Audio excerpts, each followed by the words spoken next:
Tom نے چیخ کر کہا اور ٹیری نے جس کی انگلی ٹریگر پر جمی ہوئی تھی آنکھ نال پر لگی ہوئی دوربین کے ساتھ چپکی ہوئی تھی سر ہلا دیا۔ پھر جیسے ہی عمران کی موٹر سائیکل ایک جھٹکا کھا کر آگے بڑھی اور کار کی آڑ سے باہر نکلی، ٹیری کی انگلی نے حرکت کی اور دوسرے لمحے ایک دھماکہ ہوا اور پھر ان تینوں نے عمران سمیت موٹر سائیکل کو کلا بازیاں کھاتے دیکھا۔ وہ مرا ان تینوں کے حلق سے بے اختیار نکلا اور پھر وہ تینوں ہی تیزی سے دوڑتے ہوئے جاڑیوں سے نکل کر سڑک پر آ گئے۔ اب وہ تینوں تیزی سے اس طرف دوڑ رہے تھے جدھر عمران موٹر سائیکل سے اچھل کر جا گرا تھا۔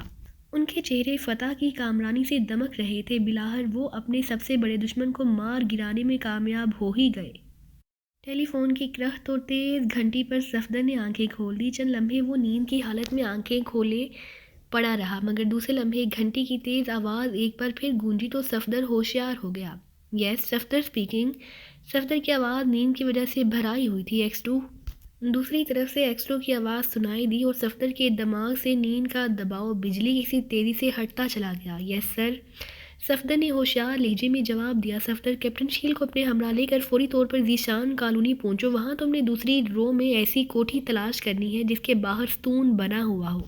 اس کوٹھی کا جائزہ لے کر مجھے فوری طور پر صورتحال سے آگاہ کرو۔ B3 ٹرانسمیٹر ساتھ لے جانا۔ کیپٹن شکیل کو میں نے فون کر دیا ہے، وہ تمہارے پاس پہنچنے ہی والا ہوگا، جلدی کرو۔ دیر نقصان دہ ہو سکتی ہے اور اگر وہاں سے کوئی آدمی نکلے تو تم نے اس کی بھرپور نگرانی کرنی ہے۔ X2 نے تیز لہجے میں اسے ہدایات دیتے ہوئے کہا۔ بہتر جناب، صفدر نے جواب دیا اور اسی لمحے رابطہ ختم ہو گیا۔ X2 ریسیور رکھ چکا تھا۔ صفدر نے ایک جھٹکے سے ریسیور کریڈل پر پھینکا اور پھر چھلانگ لگا کر وہ تیزی سے نیچے اترا اور دوڑتا ہوا غسل خانے میں گھستا چلا گیا۔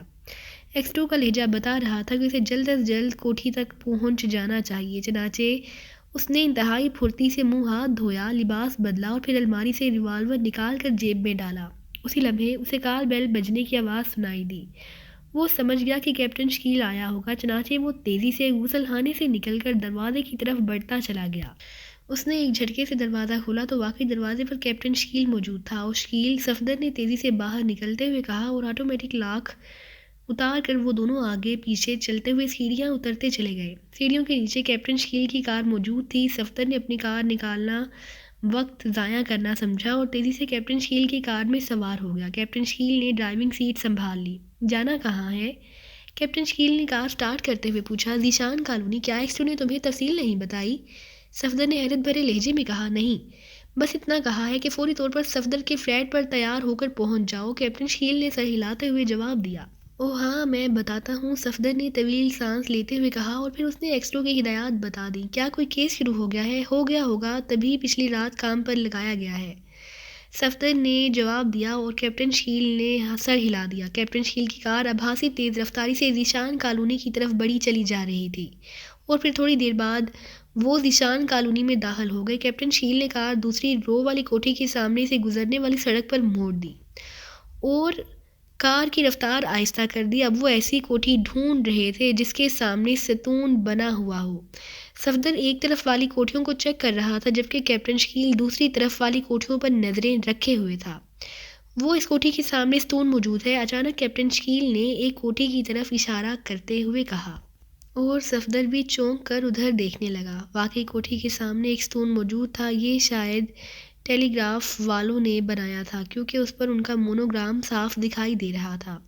نیچے شاید ان کا کٹنگ پوائنٹ تھا، اس لیے ان کی نشاندہی کے لیے ستون بنایا گیا تھا۔ ہاں، یہی کوٹھی ہے، کار آگے کر کے روک دو، صفدر نے سر ہلاتے ہوئے کہا اور کیپٹن شکیل نے کار آگے کے ایک درخت کے سائے میں روک دی۔ آؤ دیکھتے ہیں، صفدر نے کار کا دروازہ کھول کر نیچے اترتے ہوئے کہا اور کیپٹن شکیل بھی نیچے اتر آیا۔ پھر وہ دونوں تیز تیز قدم اٹھاتے کوٹھی کے گیٹ کی طرف بڑھتے چلے گئے۔ چونکہ ہر طرف سنسانی پھیلی ہوئی تھی، اس لیے صفدر نے کوٹھی کی پشت کی طرف جانے کی بجائے سامنے کے رخ سے کوٹھی کا جائزہ لینے کا پروگرام بنا لیا۔ چنانچہ کوٹھی کے قریب پہنچتے ہی صفدر نے چھلانگ لگائی اور دوسرے لمحے اڑتا ہوا کوٹھی کی دیوار پر جا بیٹھا۔ دیوار چونکہ زیادہ اونچی نہ تھی، اس لیے نہ صفدر کو چھلانگ لگانے میں زیادہ قوت نہ لگانی پڑی اور وہ آسانی سے دیوار پر پہنچ گیا تھا۔ یہ تو سنسان پڑی ہے، صفدر نے ایک لمحے کے لیے اندر کا جائزہ لیتے ہوئے کہا اور دوسرے لمحے اس نے اندر چھلانگ لگا دی۔ کیپٹن شکیل صفدر کے اندر کودتے ہی تیزی سے پھاٹک کی طرف بڑھا کیونکہ اسے معلوم تھا کہ صفدر سب سے پہلے پھاٹک ہی کھولے گا اور پھر وہی ہوا۔ جیسے ہی کیپٹن شکیل گیٹ پر پہنچا، گیٹ کھلتا چلا گیا اور کیپٹن شکیل تیزی سے کوٹھی کے اندر داخل ہو گیا۔ پھر وہ دونوں ہاتھوں میں ریوالور پکڑے بڑی احتیاط سے کوٹھی کی عمارت کی طرف بڑھتے چلے گئے۔ واقعی کوٹھی سنسان معلوم ہو رہی ہے، کیپٹن شکیل نے کہا اور صفدر نے سر ہلا دیا۔ جلدی ہی وہ دونوں کوٹھی کے برآمدے میں پہنچ گئے۔ تمام کمروں کے دروازے کھلے پڑے تھے اور وہاں کسی ذی روح کی موجودگی کے کوئی آثار نہ تھے۔ صفدر نے اطمینان سے کمروں کی لائٹیں جلائیں تو اسے صرف ایک کمرے میں 2 بیڈ پڑے ہوئے نظر آئے، لیکن کسی کے وہاں رہنے کے کوئی آثار موجود نہ تھے۔